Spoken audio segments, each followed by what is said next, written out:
네, 우리 오늘 본문 들어가기 전에 지난 시간 잠깐 복습하도록 하겠습니다. 야곱을 애굽으로 인도하시는 하나님의 계획을 우리는 지난 시간에 살펴볼 수가 있었어요. 그 계획을 통해서 네 가지 교훈을 얻게 되었었죠. 첫 번째는 하나님이 야곱에게 나타나셔서 낯설고 이방 나라인 애굽으로 내려가라라고 하시는 말씀에 야곱이 기도하고 즉각적으로 순종함을 통해서 하나님께서 우리에게 낯설고 두려운 곳으로 부르실 수도 있는데 그때 기도함으로 하나님께 즉각적으로 순종해야 함을 배웠습니다. 또 두 번째는 하나님께서 부르실 때 우리가 야곱과 같이 이전에 있던 가나안에 있던 모든 소유를 가지고 갈 것이 아니라 우리가 가지고 있는 명예, 권력, 소유, 자만, 고집, 아집 등을 다 내어놓고 오직 하나님의 은혜를 신뢰하면서 나가야 됨을 배웠었어요. 그때 하나님은 야곱에게 고센을 준비하셨던 것처럼 우리의 실만한 물가신 그리스도 안에서 우리를 보호하시고 지키시고 또 우리의 영혼을 더욱 부흥케 하실 거라는 것도 배웠습니다. 마지막 네 번째는 고센 땅에 구별되어서 살아가게 된 이스라엘과 같이 우리에게 허락하신 예수 그리스도를 떠나지 않고 세상과 구별되는 주의 백성으로 살아야 되는 것을 배웠었어요. 자, 오늘은 이제 48장에 들어왔는데 48장을 전부 다 하려다가 제가 그냥 첫 번째 단락만 하게 됐거든요. 48장이 세 단락으로 나눌 수가 있는데 먼저 구조만 살펴보겠습니다. 1절에서 12절까지가 야곱이 바로 앞에 서는 내용이 나와요. 이제 애굽에 왔으니까 바로 앞에 서야 되겠죠. 그리고 두 번째 단락이 13절에서 27절까지인데 요셉이 애굽의 토지법을 세우는 내용이 나옵니다. 그리고 28절에서 31절까지 야곱이 요셉을 불러서 유언을 하는 내용이 나와요. 오늘은 첫 번째 단락 중심으로 살펴보도록 하겠습니다. 다음 주에는 또 처음부터 끝까지 다 살펴보려고 합니다. 오늘은 특별히 야곱이 바로 앞에 섰을 때 야곱이 했었던 말이 있어요. 네, 그것을 중심으로 얘기를 하려고 합니다. 요셉이 바로에게 가서 아버지와 형들과 모든 소유가 가나안에서부터 애굽으로 도착해서 고센 땅에 이르렀다고 얘기를 해요. 그리고 형들 중에 5명을 택해서 바로에게 보냈는데 바로가 그들에게 질문을 합니다. 너희 생업이 무엇이냐? 그러니까 이 형들이 요셉의 지시에 따라서 우리 선조 때부터 우리들은 목축업을 했습니다. 이렇게 얘기를 해요. 그리고 곧바로 바로에게 간구하기를 우리 목축업 할 수 있도록 고센 땅을 우리에게 주셔서 살게 해주세요. 이렇게 얘기를 해요. 이에 바로가 흔쾌히 허락을 하고 요셉에게 지시하기를 그 형제 중에 능력 있는 자를 선별해서 자기 가축을 관리할 수 있도록 하라고 얘기를 해요. 이 말은 지금 이스라엘 백성들은 애굽에 와서 천민의 상태, 나그네 상태, 이방인의 상태인데도 불구하고 바로가 그들 중에 몇 명을 골라서 고위직에 맡기겠다라고 하는 거죠. 자기 가축을 관리할 정도면 높은 직업이 되는 거예요. 예, 그렇게 지금 세워주려고 하는 모습이 보입니다. 이 부분에 대해서는 제가 다음 시간에 조금 더 자세하게 말씀을 드리겠습니다. 요셉이 야곱을 인도해서 바로 앞에 이제 서게 됩니다. 그러니까 야곱이 갑자기 대뜸 바로를 축복하기 시작을 해요. 이상하죠? 이상합니다. 어떻게 축복을 할까? 이 천민이, 나그네가 무슨 축복을 할까? 그래서 어떤 학자들은 이 축복은 그냥 단순히 인사라고 볼 수도 있다라고 얘기를 해요. 네, 문맥상으로 보면 인사라고도 볼 수가 있어요. 그냥 안녕하십니까? 당신에게 하나님의 은혜가 있기를 축복합니다. 우리 인사 그렇게 하잖아요. 그렇게 볼 수도 있지만 창세기의 특성상 그리고 야곱이 어떤 야곱이에요? 아브라함, 이삭, 야곱이잖아요. 그러니까 언약의 줄기로 흘러나온 사람이잖아요. 그러니까 이 축복이라는 것을 그냥 넘길 수는 없다는 거예요. 하나님께서 아브라함을 택하시고 뭐라고 말씀하시냐면 아브라함 너를 통해서 천하 만민이 복을 받을 것이다 라고 했어요. 복의 근원이 되겠다라고 말씀하셨거든요. 그 복이 이삭에게 넘어왔고 이제 야곱에게 넘어왔기 때문에 야곱이 바로를 축복하는 것은 그냥 단순한 인사라고 보기는 힘들다는 거죠. 정말 본인이 받은 그 복이 넘쳐 흘러서 바로 왕에게도 축복하는 것으로 보여져요. 그러자 바로가 굉장히 의아해합니다. 의아해해서 물어본 게 뭐냐? 너 나이가 몇이냐? 이렇게 얘기를 해요. 왜 그렇습니까? 이 고대 사람들은 나이가 많으면 오랫동안 살면 그 신에게 축복을 받았다고 생각을 하고 있었어요. 그러니까 지금 네가 나를 축복한다고? 얼마나 많은 복을 받았길래 하면서 나이가 얼마냐라고 물었던 것으로 보여져요. 그러니까 야곱이 대답하기를 보통 이렇게 나와야 되지 않겠습니까? 제가 이처럼 오랫동안 살았습니다. 나이가 이 정도 됩니다. 그리고 제 삶이 하나님의 은혜로 이렇게 평안하게 살았습니다. 이렇게 말해야 되는 게 당연한 것 같아요. 그런데 야곱이 그렇게 말을 하지를 않아요. 어떻게 얘기합니까? 내 나그네 길의 세월이 130년입니다. 내 나이가 얼마 못 되니, 얼마 못 된다고 얘기를 해요. 뭐에 비교하면 우리 조상 나그네 길의 연주에 미치지 못하나이다. 왜 그러냐면 아브라함이 175세에 죽었고 이삭은 180세에 죽었어요. 지금 야곱은 130세죠. 그리고 더 살아봤자 17년 더 살다가 죽어요. 147세에 죽습니다. 그러니까 우리 아버지와 할아버지의 연주에 비하면 별로 살지는 못했다. 나그네 길이었다. 그리고 하나 더 붙여요. 험악한 세월을 보냈습니다.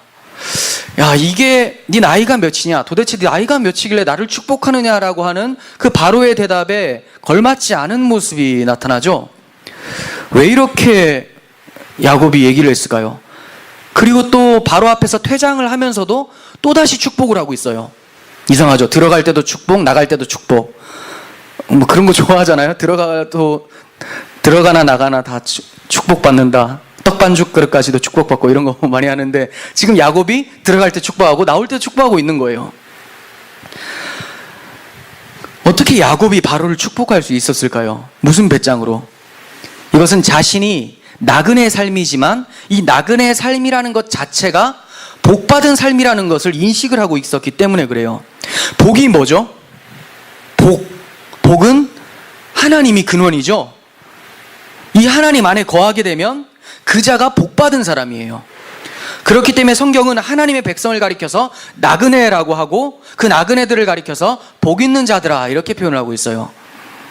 자신을 나그네라고 칭한 자들이 성경에 얼마나 많은지 한번 보겠습니다. 그리고 그들의 특징이 어땠는지 우리가 이름만 들으면 알 수 있는 사람들을 한번 찾아보겠습니다. 창세기 23장 4절에서 아브라함이 얘기를 해요. 나는 당신들 중에 나그네요 거류하는 자이니 당신들 중에서 내게 매장할 소유지를 주어 내가 나의 죽은 자를 내 앞에서 내어다가 장사하게 하시오.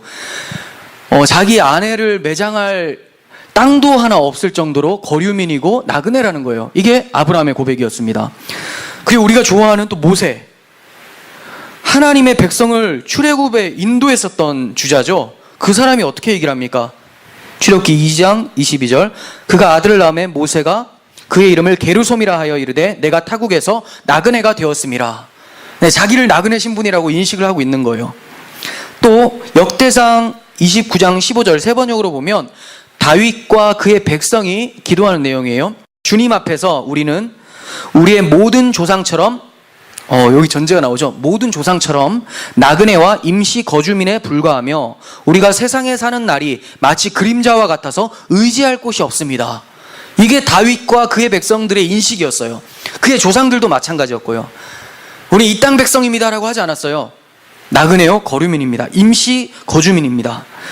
자, 그리고 가장 최고의 신앙인의 원조 우리 주님이 어떻게 얘기를 합니까? 마태복음 25장 35절 내가 줄일 때 너희가 먹을 것을 주었고 목마를 때 마시게 하였고 나그네 되었을 때 영접하였고. 예수님께서 나그네 되었을 때라고 얘기를 해요. 이건 또 이렇게 물을 수가 있죠. 이건 예수님이 비유한 거 아니냐? 그냥 어떤 이웃을 나그네 된 이웃을 잘 섬기면 그걸 나를 영접한 것 아니냐라고 비유한 거 아니냐? 맞습니다. 그런데 주님께서 이렇게 말씀하신 이유가 뭐냐? 주님이 이 땅에서 나그네로 오셨어요. 그래서 사람들이 아무도 영접을 안 해요.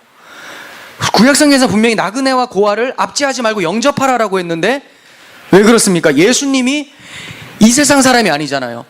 나그네로 왔더니 아무도 영접을 안 하는 거예요. 이게 이스라엘 백성들의 영적 현실이었다라는 거죠. 주님이 나그네였고 주님을 아무도 영접하지 않았어요. 그런데 주님을 믿는다고 하는 사람들의 특징은 뭐냐? 그 나그네였던 주님을 영접한 것처럼 이 세상의 이웃들을 바라보면서 그들을 나그네로 영접하며 대우해 준다라는 거죠. 그게 정말 주님을 영접하는 사람들이다. 주님이 얘기해 주시고 계시는 거예요. 그러니까 주님도 철저하게 나그네로 사셨던 거죠. 히브리서 11장 13절.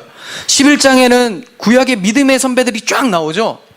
자, 그러면서 하는 말이, 이 사람들은 다 믿음을 따라 죽었으며 약속을 받지 못하였으되 그것들을 멀리서 보고 환영하며 또 땅에서는 외국인과 나그네임을 증언하였으니, 구약시대 믿음의 조상들 모두가 외국인과 나그네였다고 얘기를 합니다. 자기가 그걸 증언을 했어요. 말로도 얘기하고 삶으로도 그렇게 살았습니다. 그게 바로 하나님의 백성이라는 거죠.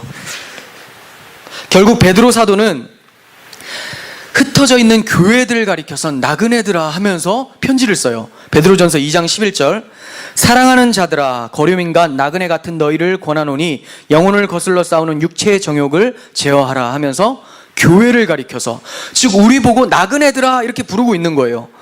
그러니까 나는 여기에 정착할래요, 난 여기서 첫날 만날 살고 싶고 여기에서 성공하고 싶어요 한다면 하나님의 백성이 아니라는 거죠. 여기에 하나같이 하나님의 백성들은 자기들이 거류민이고 나그네라는 것을 증언하면서 살았던 거예요.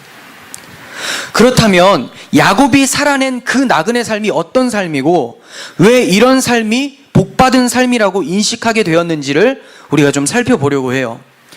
그러기 위해선 사건이 있을 때마다 야곱의 나이가 얼마였는지를 조사해 볼 필요가 있어요.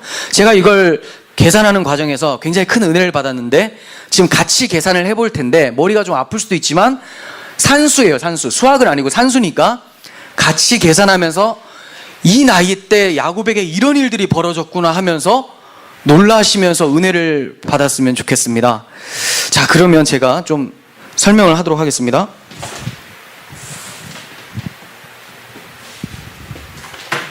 떨어질까 봐.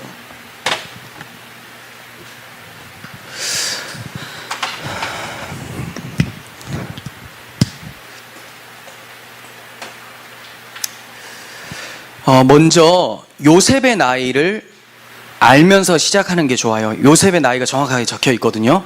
요셉이 창세기 41장 46절 보시면 이렇게 나오죠. 요셉이 애굽 왕 바로 앞에 설 때 30세라. 자, 입관할 때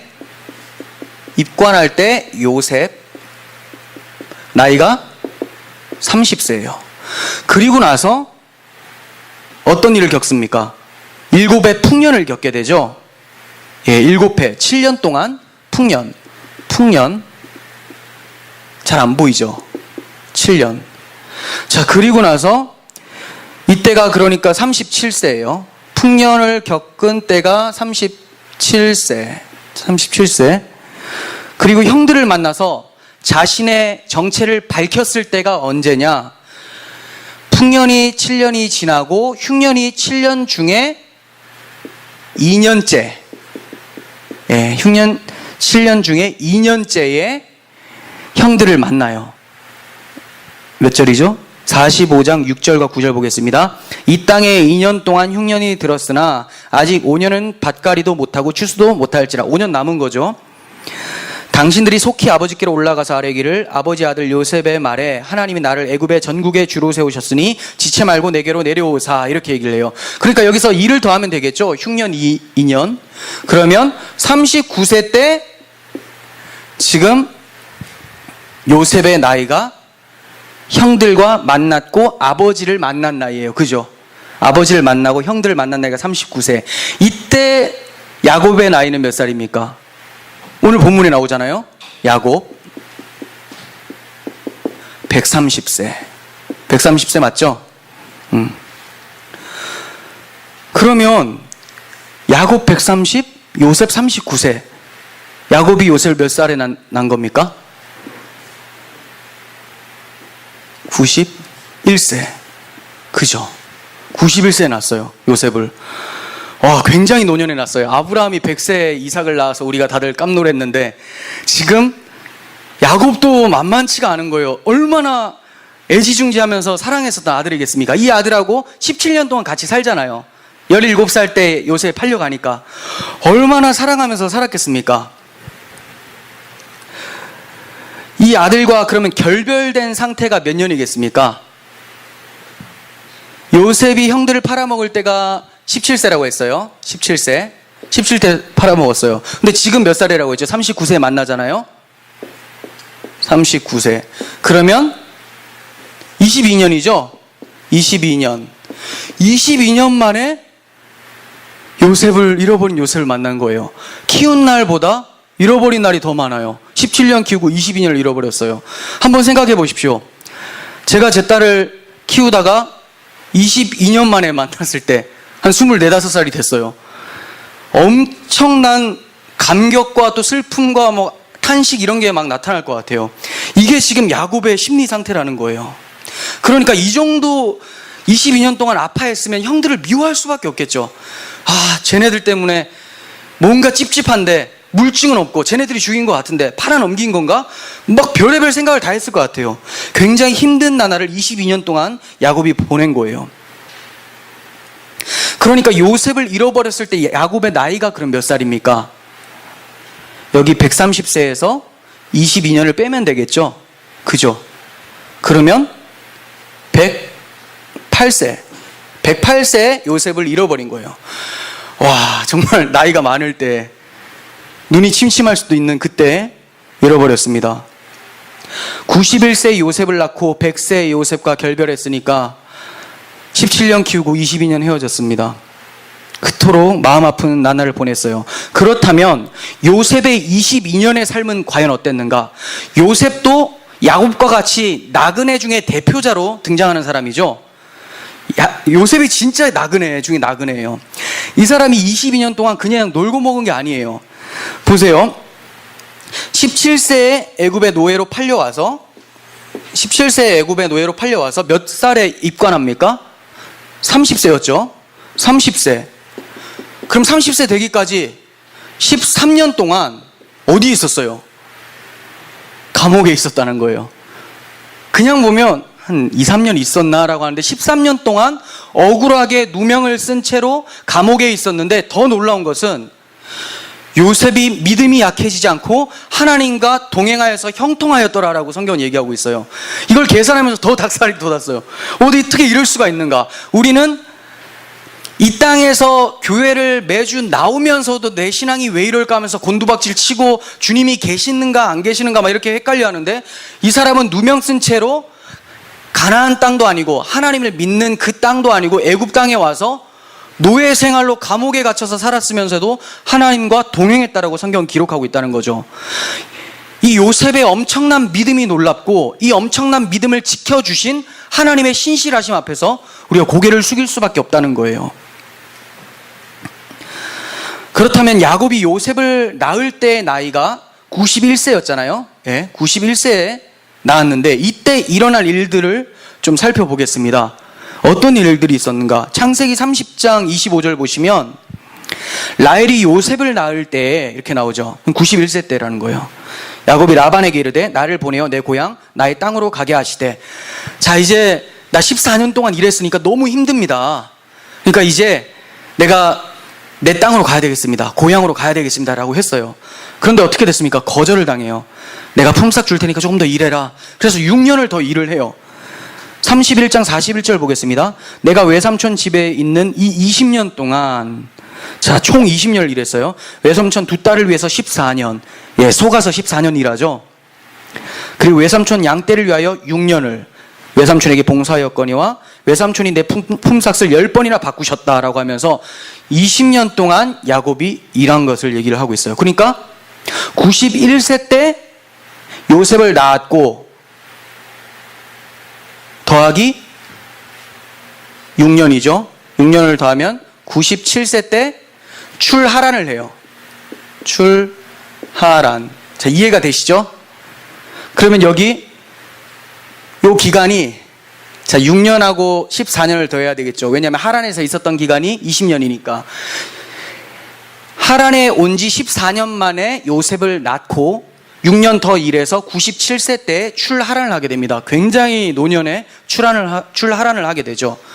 그러면 이 야곱이 하란으로 도망칠 때 나이가 몇 살입니까?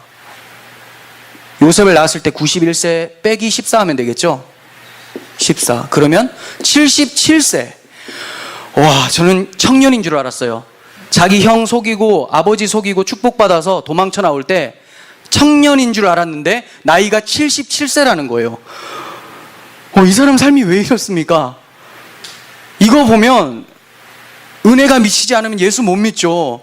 예수 믿었더니 하나님 백성 됐더니 이렇게 되는 거예요. 지금 이 사람 삶이 얼마나 힘듭니까? 보세요.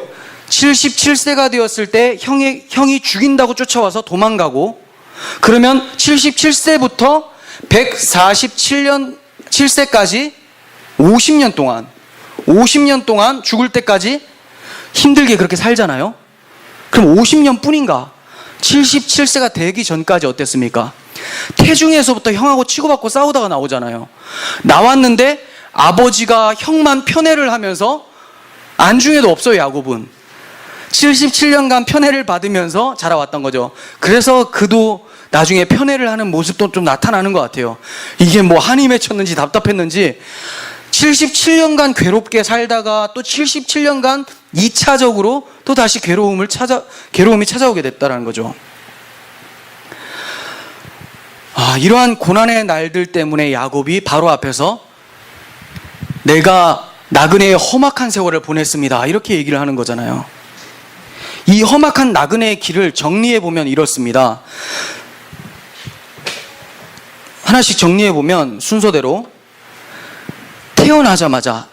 태어나기 전부터, 태중에서부터 형과 싸워서 나왔어요. 그리고 편애를 받으면서 77세가 될 때까지, 할아버지인데요. 할아버지를 편애하는 것도 좀 그런데, 워낙 오래 살았으니까 그때 그렇게 힘들게 살았습니다. 그리고 77세가 되던 때에 형을 피해서 밤에 도망자의 길을 걸어가게 되죠. 하란으로 갑니다. 도망한 곳 하란에서 외삼촌 라반에게 사기 결혼을 당해서 7년 동안 일을 하게 돼요. 그런데 사랑하는 라헬을 얻기 위해서 또 7년간 일을 해서 총 14년간 노예 같은 생활을 합니다. 그 과정에서 4명의 부인을 얻게 되고 4명의 부인이 잘 지냈으면 좋겠는데 우리가 살펴봤었죠. 뭐합니까? 맨날 싸우죠. 뭐 때문에? 자식 경쟁 때문에. 자식 낳으려고 맨날 싸우는 거에 한복판에서 곤욕을 치르는 야곱의 삶을 보게 돼요.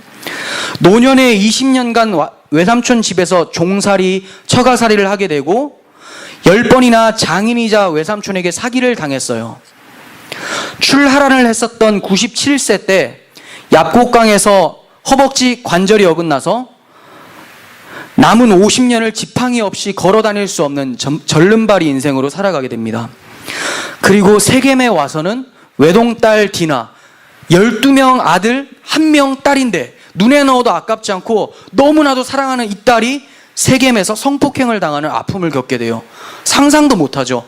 영화 같은 거 볼 때 한번 상상해 보면 영화를 끄고 싶더라고요. 상상이 안 돼요. 이 일을 또 당하게 돼요. 이 사건으로 야곱의 아들들이 세겜의 족속을 살육하는 그런 참극을 보게 되고, 이 일로 인해서 이방 민족들에게 죽임을 당할까 걱정하는 삶을 또 살게 되었어요. 그 후에 세겜에서 고향으로 돌아오는 과정에 그토록 사랑해서 14년을 일해서 받았던 라헬이 산고로 죽게 돼서 사별을 하게 되죠. 이 사람 삶 여기까지만 얘기해도 참 아픈데 더 있습니다. 장남 르우벤이 자신의 부인 비라와 동침해서 패역함을 하는 모습을 경험하게 되고, 또 그토록 사랑했던 아들 요셉이 다른 아들들의 시기와 질투로 인해서 애굽 종으로 팔려버려서 아들들에게 속임을 당하고 사랑한 아들과 22년간 결별을 하게 되는 거예요. 그리고 넷째 아들 유다는 어때요? 유다의 2 아들이 있으니까 그 2 아들은 야곱의 손자죠. 2명의 손자가 죽게 됩니다. 그리고 대를 이을 수가 없게 되자 유다가 어떻게 합니까? 며느리하고 동침을 해서 쌍둥이를 낳아요. 이 집안의 망신스러운 일을 또 경험하게 되는 것이죠. 결국 세월이 흘러서 가나안 땅에 기근까지 찾아와요. 축복의 땅이라고 해놨는데 기근까지 찾아오니까 이 사람 정말 여기서 그만 살고 싶다라는 생각이 들었을 거예요. 그런데 하나님께서는 그대로 절망 가운데 절대로 음부로 내려가게 하지 않습니다. 이를 회복시켜 주시고 약속이 성취된다라는 것을 보여주시는 거예요. 그래서 그가 기근이 들었을 때 아들들을 애굽으로 보내게 되는데 그 과정 가운데서 심한 갈등을 겪게 되면서 힘들었지만 결국 130세에 노년의 애굽으로 이주해서 드디어 요셉과 재회를 하게 되고 하나님의 약속대로 요셉의 팔에 안겨서 147세에 죽음을 맞이하게 됩니다. 잠드는 거죠. 야, 정말 그의 고백대로 험악한 세월이에요. 누가 여기에 나는 힘듭니다라고 얘기하겠습니까? 그러니까 주변 사람들 자기보다 힘든 사람 찾지 마시고 성경에 오류가 없는 이 성경에서 우리 선배가 산 이야기를 해놨잖아요. 이게 바로 성도의 삶이라는 거예요. 너무나 힘들죠. 자기 뜻대로 되는 것이 하나도 없어요. 하지만 내 뜻대로 된 것은 하나도 없지만 또 반대로 하나님 뜻대로 되지 않은 것도 하나도 없다라는 것을 야곱은 알고 있었어요. 이로써 야곱은 임종이 임박한 시점에 하나님이 자신을 기르셨다라고 고백하는 것을 보게 돼요. 48장 15절 보겠습니다. 그가 요셉을 위하여 축복하여 이르되 내 조부 아브라함과 아버지 이삭이 섬기던 하나님, 나의 출생으로부터 지금까지 나를 기르신 하나님, 나를 모든 환난에서 건지신 여호와의 사자께서 이 아이들에게 복을 주시오며 이렇게 간구를 하고 있습니다. 무슨 말입니까? 내 뜻대로 된 것은 하나도 없지만 하나님이 나를 기르셨기 때문에 하나님의 뜻은 내 인생 속에서 다 성취됐다. 이걸 고백하는 거예요. 이걸 아는 사람이기 때문에 이 사람은 자기가 복받은 자다. 누구보다도 하나님의 은혜를 입은 자라는 것을 알고 있는 거죠.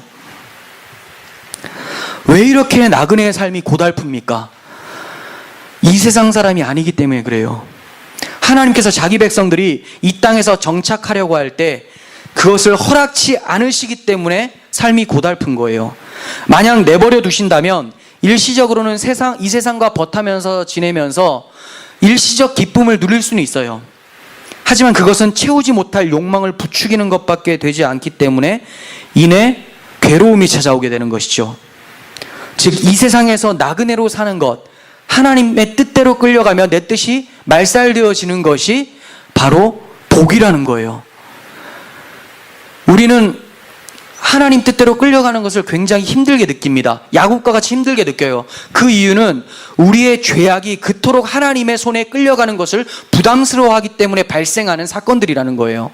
우린 야곱과 같이 이렇게 외형적으로 비참한 모습은 나타나지 않을 수도 있지만 우리 마음속에서는 이러한 갈등들이 계속해서 발생되어야 되는 게 마땅한 거죠. 왜냐하면 끊임없이 하나님을 거역하려고 하고 하나님의 성령은 우리를 끝까지 묵사발 내서라도 끝까지 끌고 가시려고 하고 그 과정 가운데서 하나님이 이기시기를 우리가 소망해야 되는 거죠. 그래서 이 고난의 삶을 통과하고 난 후에 야곱의 삶이 성숙하게 되는 거예요. 나는 나그네 삶이지만 내가 가장 큰 축복을 받은 거야 이렇게 생각하게 되는 것이죠. 야곱은 험악한 나그네 길에서 하나님께 의지하는 법을 배웠고 하나님 안에서만 참 평안이 있음을 고백하게 된 것입니다. 비록 애굽 사람들 눈에는 야곱이 험악하고 비참한 나그네 삶이었다고 보여져요. 야곱 자신이 하나님의 택한 백성으로서 복받은 자며 복의 통로가 되고 있다는 것을 야곱은 알고 있었어요. 사람들이 뭐라고 하든 험악한 나그네 삶이라고 하고 자신 또한 자신을 봤을 때 험악한 나그네 삶을 살았다고 고백은 하지만 그 이면에는 하나님이 나에게 복을 주셨고 내가 복의 통로로서 지어져 가고 있다는 확신이 있었던 야곱이었어요. 그렇게 그는 바로 앞에서 들어갈 때 나갈 때 두 번이나 그를 향해 축복할 수 있었던 거예요. 바로가 묻습니다. 내 나이가 얼마냐? 제 나이 얼마 많지 않지만 내가 자랑할 수 있는 것은 나그네의 험악한 삶을 산 것입니다. 무슨 말이에요? 내가 나이는 많지 않아도 당신들이 생각할 때 축복 별로 안 받은 것 같아도 그 가운데 험악한 삶을 살았다. 즉 하나님의 복을 잔뜩 받은 고난이라는 교육을 통과한 하나님의 백성이다. 이렇게 얘기를 하고 있는 거예요. 그러니까 제 아무리 자기가 애굽의 황제라고 할지라도 나는 하나님의 왕 같은 제사장이기 때문에 당신을 축복합니다. 이렇게 얘기를 할 수 있었던 것이죠. 야곱은 자신을 통해서 천하 만민에게 복을 가져다 주실 예수 그리스도께서 오실 것을 믿고 확신하고 있었어요. 그렇기 때문에 축복할 수 있었던 겁니다. 히브리서 기자는 축복에 대해서 설명하기를 이렇게 얘기를 해요. 히브리서 7장 7절 논란의 여지 없이 낮은 자가 높은 자에게 축복을 받느니라.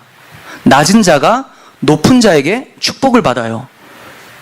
그러면 지금 야곱은 높은 자입니까? 낮은 자입니까?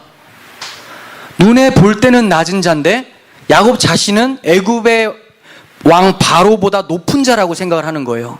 하나님의 왕 같은 제사장이니까. 그래서 내가 당신을 축복합니다.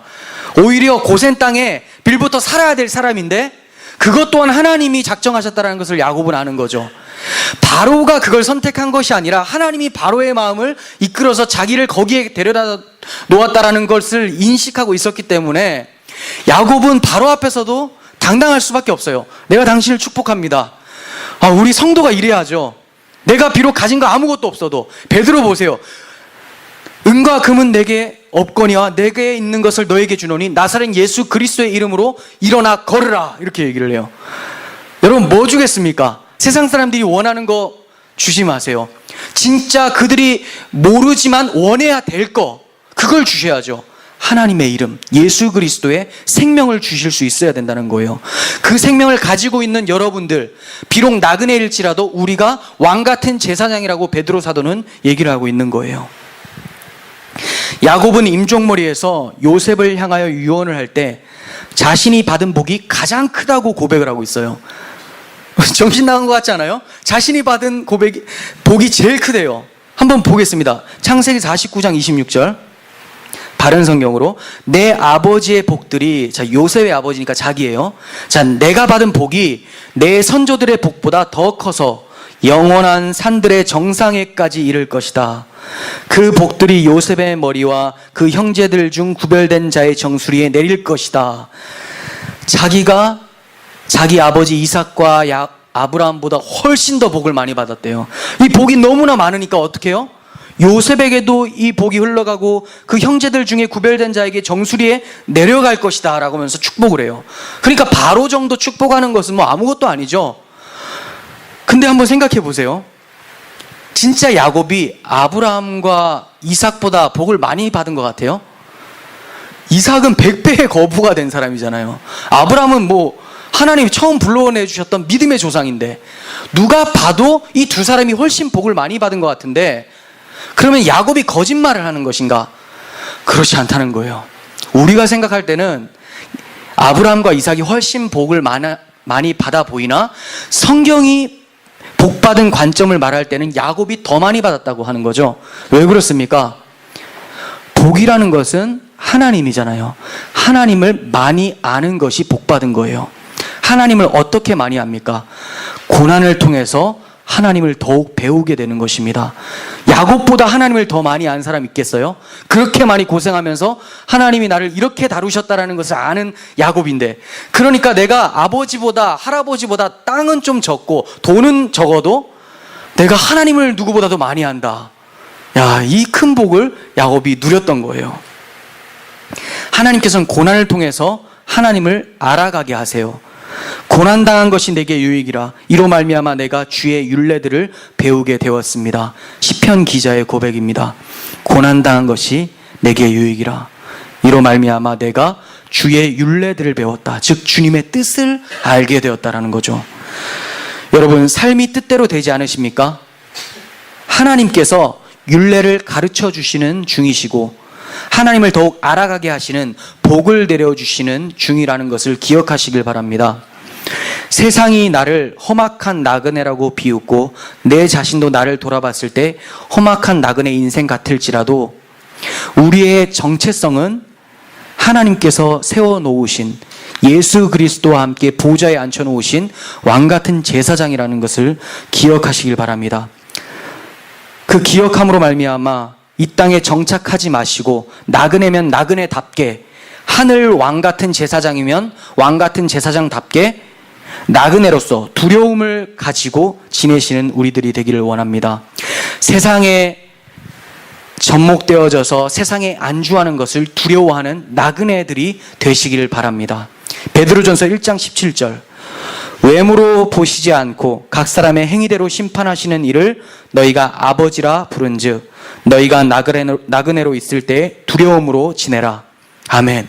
나그네로 있을 때, 지금 하나님께서 허락하신 우리 인생이라는 역사를 통과하는, 이 광야를 통과하는 나그네로 지낼 때 두려움으로 지내래요. 뭘 두려워하라고요?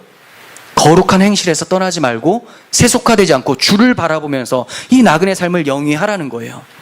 하나님께서는 이 땅에서 나그네로 사는 자들을 그의 사랑의 아들의 나라로 불러주시고 하늘 시민권자로 우리를 불러주실 것입니다. 야곱의 험악한 나그네 세월이 전능하신 하나님의 손에 이끌려서 넉넉히 감당되어진 것처럼 우리들의 나그네 삶 또한 전능하신 하나님 손에서 넉넉히 감당되어지기를 간절히 소원합니다. 기도하겠습니다.